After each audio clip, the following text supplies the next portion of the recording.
जय हिंद मेरे प्यारे साथियों। आज का जो टॉपिक है आपके सामने 100 क्वेश्चन का टॉपिक आज मैं लेके आया हूं, जिसमें GK, political science, history, current affairs, static GK और इकोनॉमिक्स, जियोग्राफी, हर क्षेत्र से आपको जनरल साइंस के क्वेश्चन देखने के लिए मिलेंगे। पहले मेरा राइटिंग कैसा है आप लोग देख के कमेंट में बताइए। अगर अच्छा है तो रेड हर्ट कमेंट कीजिए, अगर ख़राब है तो ब्लैक हर्ट कमेंट कीजिए।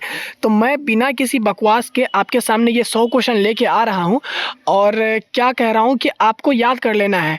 पहले आप अपना लेवल चेक कर लीजिए कि आपका लेवल किस हिसाब का है, आपका तैयारी कैसा है। उसके बाद अगर आंसर याद ना हो तो उसको पॉज करके वीडियो स्टार्ट कर लीजिए, मतलब याद कर लीजिएगा। तो पहला क्वेश्चन है कि भारतीय संविधान का निम्नलिखित में से कौन सा अनुच्छेद अस्पृश्यता को समाप्त करता है। तो अस्पृश्यता यानी कि छुआछूत भेदभाव को समाप्त करने वाला संविधान का अनुच्छेद 17 है। यहाँ पर आर्टिकल 17 एकदम बिल्कुल करेक्ट हो जाएगा। बढ़ते हैं अगले क्वेश्चन की तरफ। निम्नलिखित में से यूपीएससी के पहले अध्यक्ष कौन थे।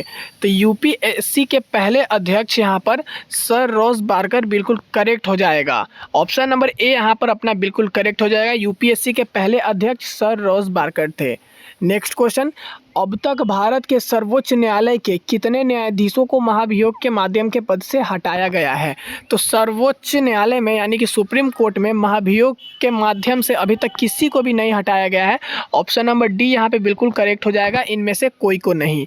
अब बढ़ते हैं यहाँ पे अपने तीसरे क्वेश्चन की तरफ। अंडमान और निकोबार द्वीप समूह की न्यायपालिका निम्नलिखित में से किसके पर्यवेक्षण के अंतर्गत आती है। सबसे पहले मैं कंफर्म करा दूं, यहाँ पर अंडमान और निकोबार आइसलैंड यहाँ पे द्वीप है यानी कि संघ शासित क्षेत्र है, यहाँ पे ये राज्य नहीं है।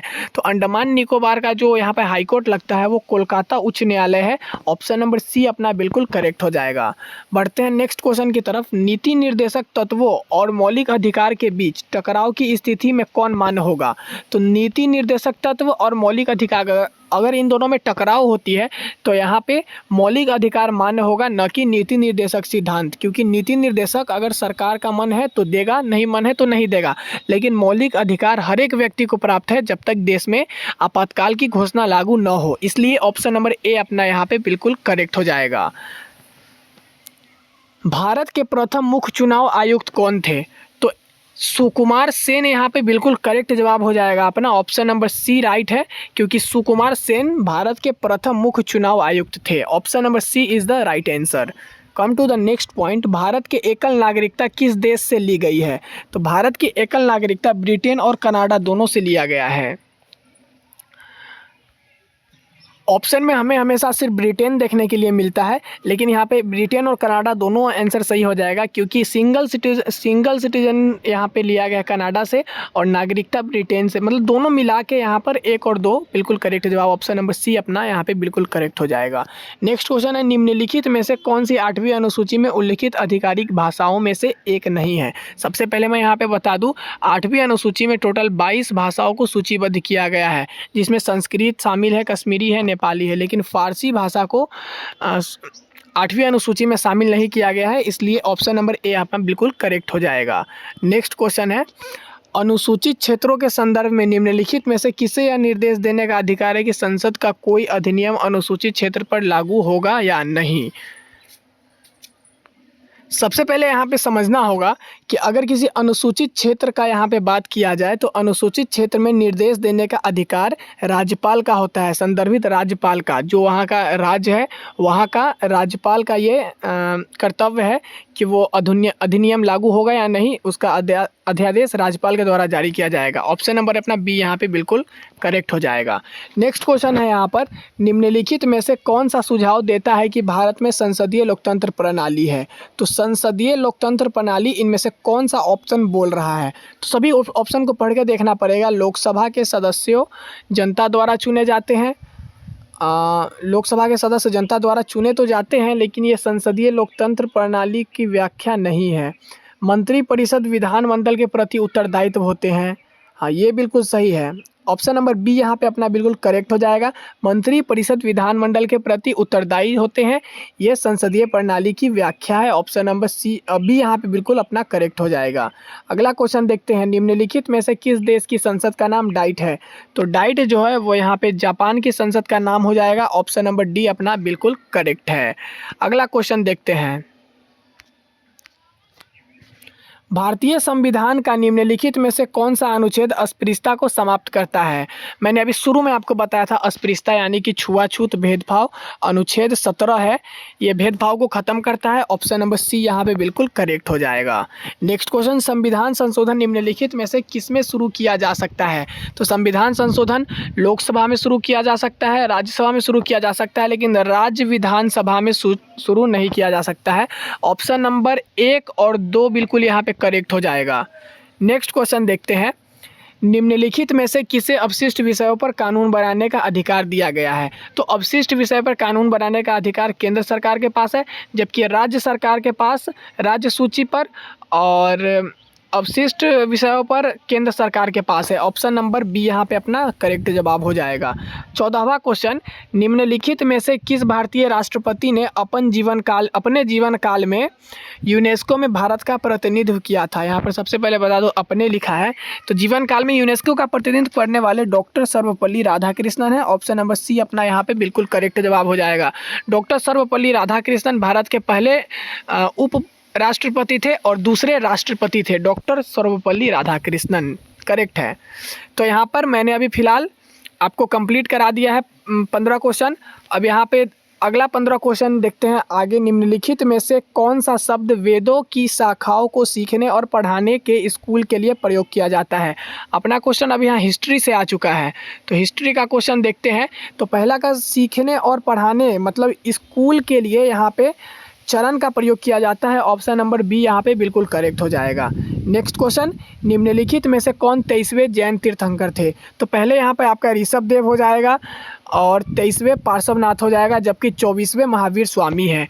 जो महावीर स्वामी जैन धर्म के 24वें तीर्थंकर होते हैं, लेकिन यहाँ पर 23वें जैन तीर्थंकर पार्श्वनाथ। नेक्स्ट करेक्ट जवाब, निम्नलिखित में से किस पाल शासक ने सोमपुरी विश्वविद्यालय की स्थापना की थी?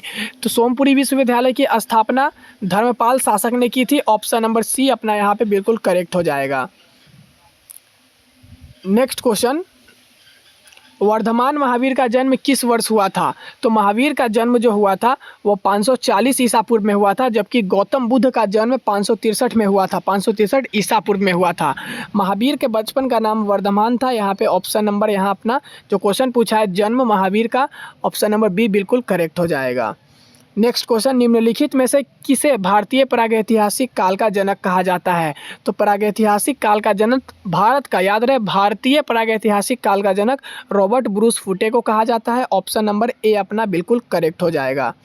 नेक्स्ट क्वेश्चन है कि किस सिंधु घाटी स्थल पर स्टेटाइट छवि में दाढ़ी वाले आदमी की छवि पाई गई है? तो दाढ़ी वाले आदमी की छवि यानी कि a man who has a beard, दाढ़ी वाले आदमी की जीरोक्स पाई गई है मोहनजोदड़ो में। ऑप्शन नंबर बी यहाँ पे अपना बिल्कुल करेक्ट हो जाएगा। 8वां क्वेश्चन, पुरुष सूक्त निम्नलिखित में से किस वेद का भाग है? तो पुरुष सूक्त जो हो जाएगा ऋग्वेद का भाग है। ऑप्शन नंबर बी यहाँ पे बिल्कुल करेक्ट जवाब हो जाएगा। 9वां क्वेश्चन, सूरसेन महाजनपद की राजधानी क्या थी? तो सूरसेन महाजनपद की राजधानी मथुरा थी। अपना यहाँ पर ऑप्शन नंबर बी करेक्ट हो जाएगा। नेक्स्ट देखते हैं, चीनी यात्री फाहियान किसके शासनकाल में भारत आया था? तो चीनी यात्री फाहियान जो हो जाएगा चंद्रगुप्त द्वितीय के शासनकाल में भारत आया। जबकि एक और चीनी यात्री आपको देखने के लिए मिलेगा वेनसांग। तो वेनसांग जो है वो आपका हर्षवर्धन के शासनकाल में भारत आया था। यहाँ पर आपका चीनी यात्री फाहियान बिल्कुल करेक्ट जवाब चंद्रगुप्त द्वितीय हो जाएगा। नेक्स्ट देखते हैं, निम्नलिखित में से किस राजवंश की पहचान मुख्यतः सिक्कों का अध्ययन के आधार पर किया गया है? तो कुषाण वंश का जो राजवंश की पहचान है वो सिक्कों के आधार पर किया गया था। कुषाण वंश के शासक यहाँ पे कनिष्क हो जाएगा, मतलब संस्थापक जो यहाँ पे कनिष्क होता है वो कनिष्क कुषाण वंश का स्थापना करता है। कब? 78 ईसा पूर्व में। कोई डाउट? No doubt. बढ़ते हैं अगले क्वेश्चन की तरफ। निम्नलिखित में से कौन सा महाजनपद दो प्रसिद्ध प्राचीन भारतीय व्यापार मार्ग उत्तरापथ और दक्षिणापथ के जंक्शन पर स्थित था? तो सूरसेना, यहाँ पे सूरसेन जो हो जाएगा बिल्कुल करेक्ट जवाब बी, उत्तरापथ और दक्षिणापथ के जंक्शन पे स्थित था। 13वां क्वेश्चन, मौर्य काल में शाही घरों के निर्माण में सामान्यतः क्या प्रयोग किया जाता था? तो आजकल के ज़माने में टाइल्स, मार्बल और बड़े से बड़े ईंट पत्थर का प्रयोग किया जाता है शाही घरों का निर्माण में, लेकिन यहाँ पर बात किया जा रहा है मौर्य काल के शाही घरों के निर्माण में क्या प्रयोग किया जाता था? तो उस समय केवल लकड़ी का प्रयोग किया जाता था। ऑप्शन नंबर ए यहाँ पे बिल्कुल करेक्ट हो जाएगा। 14वां क्वेश्चन, देवताओं, ऋषियों और प्रसिद्ध राजाओं की राजवंशी राजाओं की वंशावली का संरक्षण सूतों या भाटों का कर्तव्य है। निम्नलिखित में से कौन यह कहता है? तो सूतों और भाटों का कर्तव्य है कि राजाओं की वंशावली संरक्षण करना। तो ये यहाँ पे वायु, विष्णु, स्कंद, वायु पुराण कहता है। ऑप्शन नंबर यहाँ पे अपना बी करेक्ट हो जाएगा। देवी देवताओं और प्रसिद्ध राजाओं की वंशावली का संरक्षण सूतों या भाटों का कर्तव्य है। हिस्ट्री का ये आखिरी क्वेश्चन आ गया, सबसे 15वां क्वेश्चन, सबसे लास्ट है हिस्ट्री का। निम्नलिखित में से कौन सी घटना ईसा पूर्व युग में घटित हुई है? तो प्रथम बौद्ध संगति यहाँ पे ईसा पूर्व में घटित हुई थी। यहाँ पे ऑप्शन नंबर ए बिल्कुल करेक्ट हो जाएगा। तो आपके सामने कंप्लीट होता है हिस्ट्री। अब बढ़ते हैं अपने अगले सब्जेक्ट की तरफ। यहाँ पे आपका इकोनॉमिक्स से आ गया है, तो इकोनॉमिक्स से क्वेश्चन देखते हैं क्या कहता है।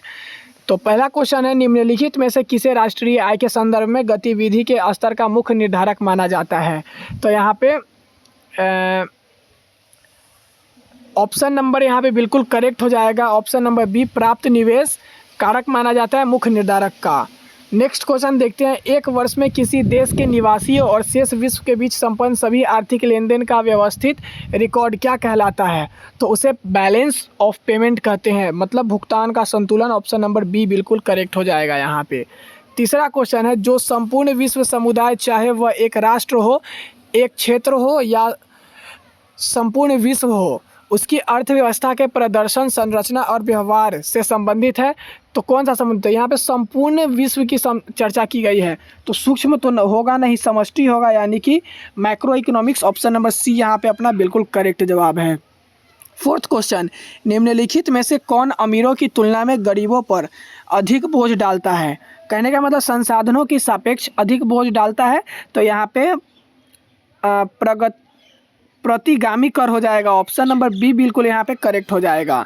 यानी कि यहाँ पे मैं आपको समझा दूँ तो किसी के पास अगर 400 रुपया है, किसी के पास अगर 1000 रुपया है, तो ज़्यादा टैक्स इसे देना पड़ेगा, यानी कि इसे 10% टैक्स देना पड़ेगा और इसे 5% टैक्स देना पड़ेगा। तो प्रतिगामी कर इसी को कहते हैं जो अमीरों की तुलना में गरीबों से ज़्यादा टैक्स लिया जाए। ऑप्शन नंबर बी यहाँ पे बिल्कुल करेक्ट हो जाएगा।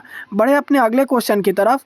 तो माइक्रो इकोनॉमिक्स के संदर्भ में फिलिप्स वक्स की दरों के बीच एक संबंध है।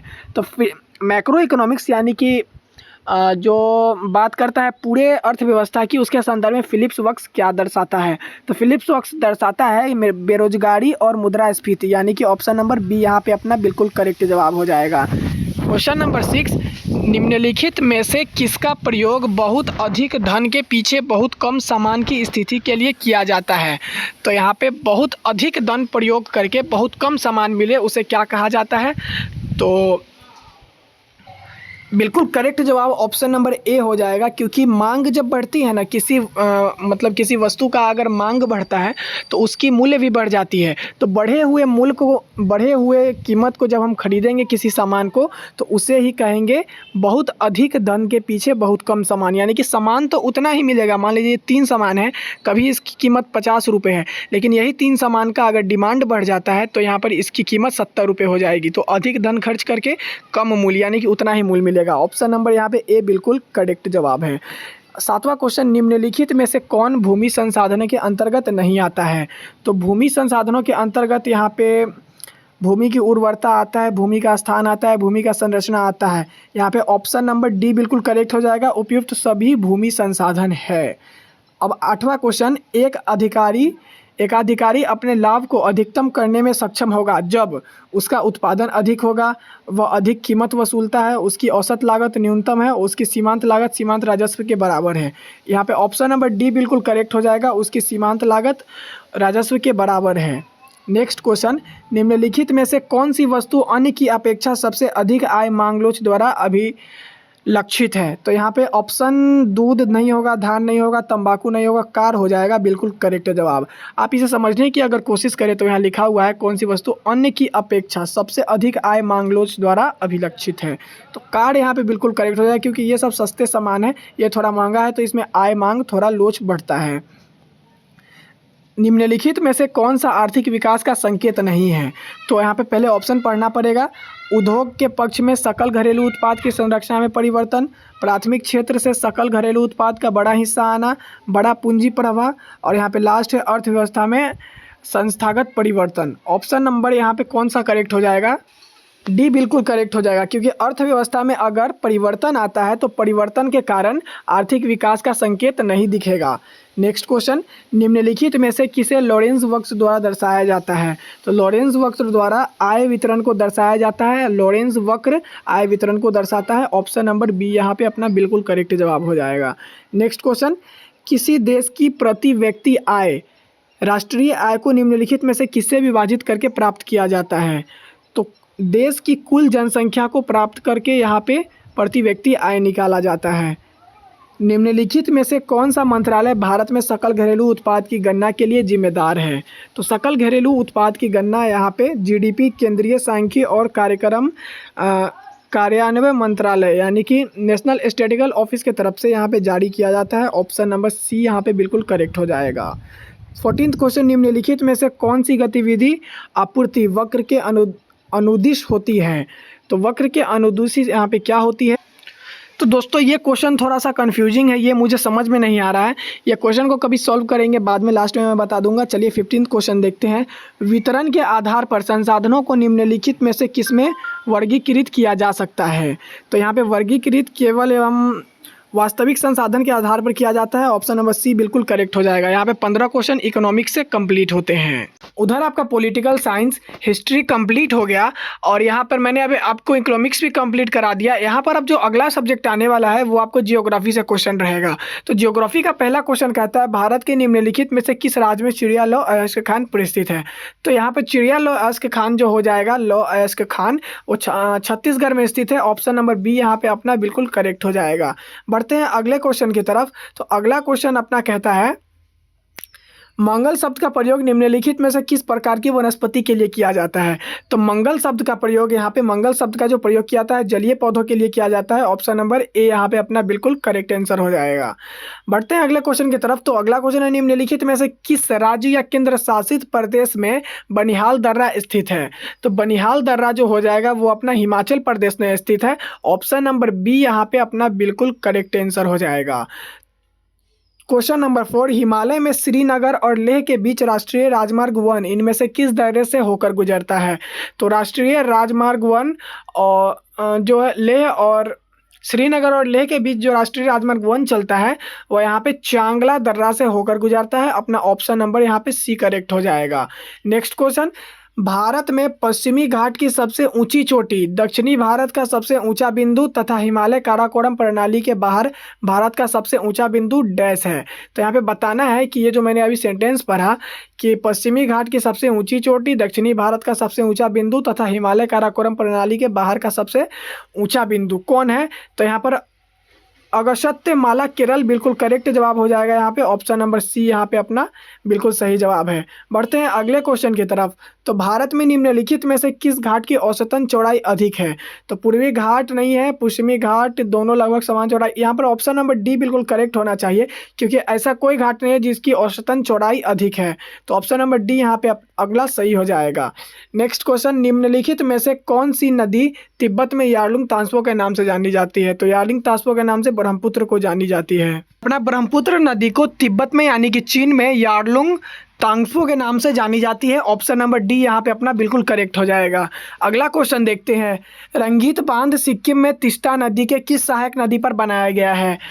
तो रंगीत बांध को लाचुंग नदी पे बनाया गया है। ऑप्शन नंबर सी यहाँ पे बिल्कुल करेक्ट हो जाएगा। अगला 9वां क्वेश्चन है, निम्नलिखित में से कौन सी नदी डेल्टा नहीं बनाती है? तो अपना गोदावरी नदी डेल्टा नहीं बनाती है। ऑप्शन नंबर ए यहाँ पे बिल्कुल करेक्ट हो जाएगा। नेक्स्ट क्वेश्चन, निम्नलिखित में से किस जनजाति में खासी और गारो मुख्य रूप से पाए जाते हैं?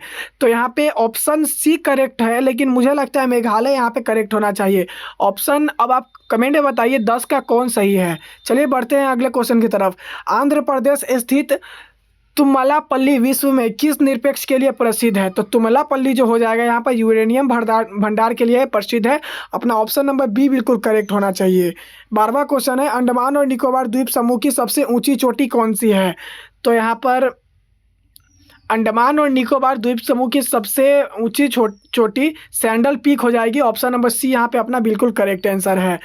13वां क्वेश्चन, अनंतगिरी पहाड़ियाँ भारत के निम्नलिखित में से किस राज्य में स्थित है? तो अनंतगिरी पहाड़ियाँ अपना अनंतगिरी पहाड़ियाँ तेलंगाना में स्थित है। ऑप्शन नंबर बी बिल्कुल करेक्ट हो जाएगा। 14वां क्वेश्चन कहता है कि निम्नलिखित में से कौन सा कथन सही है। तो यहाँ पे कथन कौन सा सही हो जाएगा। भारत में हिमालय केवल 5 राज्यों में फैला है, बिल्कुल गलत। पश्चिमी घाट केवल 5 राज्यों में फैले हुए हैं, बिल्कुल गलत। पुलिकट झील केवल 2 राज्यों में फैला हुआ है, हाँ ये बिल्कुल सही है, पुलिकट केवल 2 राज्यों में फैला हुआ है। तो कोड यहाँ पे ऑप्शन नंबर बी केवल थ्री, हाँ ये बिल्कुल सही हो जाएगा। ऑप्शन नंबर बी यहाँ पे अपना करेक्ट है।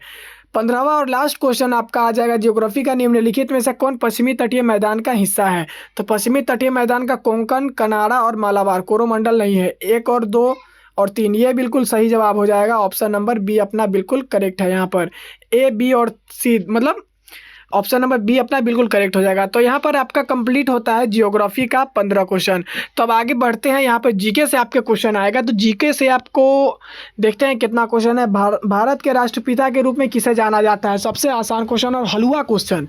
भारत के राष्ट्रपिता के रूप में महात्मा गांधी को जाना जाता है। ऑप्शन नंबर बी बिल्कुल करेक्ट हो जाएगा।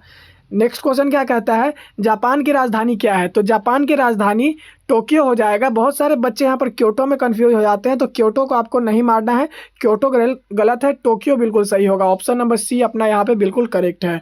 नेक्स्ट क्वेश्चन, टेलीफोन का आविष्कार किसने किया था। तो टेलीफोन का आविष्कार है जो यहाँ पे अलेक्जेंडर ग्राहम बेल ने किया था। ऑप्शन नंबर बी यहाँ पे अपना बिल्कुल करेक्ट हो जाएगा। चौथा क्वेश्चन है, लाल ग्रह के नाम से कौन सा ग्रह जाना जाता है। तो मंगल ग्रह को लाल ग्रह से जाना जाता है, मंगल को लाल ग्रह कहते हैं। बिल्कुल सही जवाब मंगल, ऑप्शन नंबर बी हो जाएगा। चलिए बढ़ते हैं अगले क्वेश्चन की तरफ। संयुक्त राज्य अमेरिका का पहला राष्ट्रपति कौन था। तो संयुक्त राष्ट्र अमेरिका का राष्ट्रपति, प्रथम राष्ट्रपति जॉर्ज वाशिंगटन हो जाएगा। इनके नाम पर अमेरिका की जो राजधानी है वाशिंगटन वो रखा गया है। George Washington is the correct answer. Next question, दुनिया का सबसे बड़ा महाद्वीप कौन सा है। तो दुनिया का सबसे बड़ा महाद्वीप अपना एशिया है, जिसपे हम लोग रहते हैं। एशिया टॉप एकदम सबसे बड़ा महाद्वीप है। तो बढ़ते हैं अगले क्वेश्चन की तरफ। प्रसिद्ध नाटक रोमियो और जूलियट के लेखक कौन है। तो रोमियो और जूलियट के लेखक विलियम शेक्सपियर है। इंग्लिश के प्रसिद्ध व्याख्या के रूप में विलियम शेक्सपियर को ही जाना जाता है। ऑप्शन नंबर ए अपना बिल्कुल करेक्ट हो जाएगा यहाँ पे।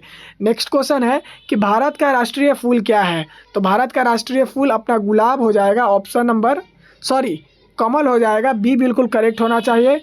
बढ़ते हैं अगले क्वेश्चन की तरफ। तो 9वां क्वेश्चन है, भारत ने किस वर्ष स्वतंत्रता प्राप्ति की थी। तो भारत ने 1947 में स्वतंत्रता प्राप्ति की थी।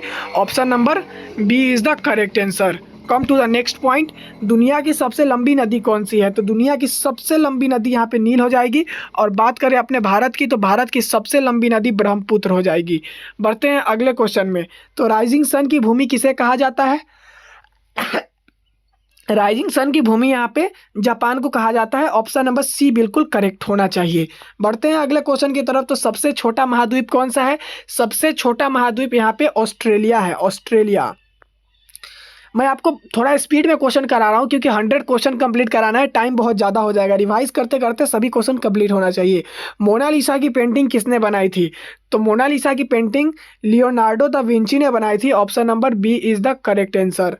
अगला क्वेश्चन, दुनिया का सबसे बड़ा महासागर कौन सा है। तो दुनिया का सबसे बड़ा पैसिफिक महासागर है। इसको हिंदी में प्रशांत महासागर कहते हैं। ये अपना दुनिया का सबसे बड़ा महासागर हो जाएगा। नेक्स्ट, भारत की पहली महिला प्रधानमंत्री कौन थी। तो श्रीमती इंदिरा गांधी भारत की पहली महिला प्रधानमंत्री होगी, जो सन 1969 में बनी थी। नेक्स्ट क्वेश्चन देखते हैं। तो यहाँ पे आपको जीके का क्वेश्चन कंप्लीट होता है। अब जीके के बाद यहाँ पर देखते हैं तो कौन सा क्वेश्चन आएगा। नेक्स्ट यहाँ पर फिर से हिस्ट्री से क्वेश्चन आ पा रहा है। तो आपके लिए सौभाग्य की बात है, सो हिस्ट्री से इतना क्वेश्चन आ रहा है। आपको हिस्ट्री आसान लगता है या भारी, कमेंट में बताइएगा। तो पहला क्वेश्चन है, निम्नलिखित में से कौन सा बौद्ध धर्म ग्रंथ नैतिक आचार संहिता से संबंधित है। तो मैं पहले बता दूं, बौद्ध धर्म ग्रंथ त्रिपिटक होता है, जो त्रिपिटक 3 पिटक को मिलाकर त्रिपिटक बना है, यानी कि सूत पिटक, विनय पिटक और अभिधम पिटक। तो यहाँ पर पूछा गया नैतिक आचार संहिता, उसका सही जवाब हो जाएगा Vinaya Pitaka. Option number B is the correct answer. Next question देखते हैं, निम्नलिखित में से कौन सा चीनी यात्री हर्षवर्धन के शासनकाल के दौरान भारत आया था। तो शुरू में मैंने बताया कि वेन सांग हर्षवर्धन के शासनकाल में आया था अपना भारत, और फाहियान जो हो जाएगा वो चंद्रगुप्त द्वितीय के शासनकाल में भारत आया था। बढ़ते हैं अगले क्वेश्चन की तरफ। पुरुष सूक्त निम्नलिखित में से किस वेद का भाग है। तो पुरुष सूक्त भी अपना क्वेश्चन कंप्लीट करा चुका हूँ। ऋग्वेद का भाग है पुरुष सूक्त, ऑप्शन नंबर बी यहाँ पे करेक्ट हो जाएगा। नेक्स्ट बढ़ते हैं, कल्प सूत्र निम्नलिखित में से किस विषय पर चर्चा करते हैं? तो कल्प सूत्र जो हो जाएगा यहाँ पे बलिदान, पारिवारिक समारोह, वर्ण और आश्रम, उपयुक्त सभी के विषयों पर चर्चा करते हैं। ऑप्शन नंबर डी यहाँ पे बिल्कुल करेक्ट हो जाएगा। बढ़ते हैं अगले क्वेश्चन की तरफ, निम्नलिखित में से किस स्थल पर ताम्रपाषाण युग में खादान की सबसे बड़ी किस्म पाई गई है? तो नवदा टोली में खादान की सबसे बड़ी किस्म पाई गई है जो ताम्रपाषाण युग का है। अगला क्वेश्चन देखते हैं, निम्नलिखित में से कौन सा विदेशी यात्री चंद्रगुप्त द्वितीय के शासनकाल के दौरान भारत आया था? तो अभी मैंने कितना बार ये क्वेश्चन कंप्लीट करा दिया। फाहियान चंद्रगुप्त द्वितीय और वेनसांग जो हो जाएगा ये हर्षवर्धन के शासनकाल में भारत आया था। आपको कंफ्यूज बिल्कुल भी नहीं होना है। नेक्स्ट क्वेश्चन है, प्राचीन भारत में निष्क शब्द का निम्नलिखित में से किसके लिए संबंधित था? तो निष्क जो हो जाएगा यहाँ पे मुद्रा के लिए प्रयोग किया जाता था। मुद्रा को निष्क के लिए प्रयोग किया जाता था। कहाँ? प्राचीन भारत में। कोई डाउट? No doubt. चलिए बढ़ते हैं अपने अगले क्वेश्चन की तरफ। तो क्वेश्चन नंबर 8 है, केवल एक ही शिलालेख है जिसमें अशोक ने स्वयं को मगध का राजा यानी कि लाजा मगधे बताया है, तो वह कौन सा शिलालेख है? तो बिल्कुल करेक्ट जवाब भाबरू का शिलालेख हो जाएगा। ऑप्शन नंबर सी यहाँ पे अपना बिल्कुल करेक्ट हो जाएगा। भाबरू शिलालेख में अशोक का राजा होने का पता चलता है। निम्नलिखित में से किस वेद को ब्राह्मण वेद के भी नाम से जाना जाता है? तो अथर्व वेद, जिसमें ब्राह्मणों की चर्चा की गई है। ऑप्शन नंबर डी ब्राह्मण वेद के नाम से जाना जाता है। कौन? अथर्व वेद। अब अगला क्वेश्चन है,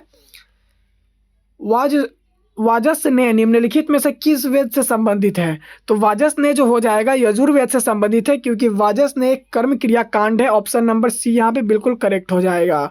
11वां क्वेश्चन, गायत्री मंत्र का उल्लेख किस वेद में किया गया है? तो गायत्री वेद का जो उल्लेख है वो ऋग्वेद में किया गया है। ऑप्शन नंबर ए बिल्कुल करेक्ट हो जाएगा। मैं बता दूं ऋग्वेद यहाँ पे सबसे पुराना एकदम सबसे प्राचीन वेद हो जाएगा।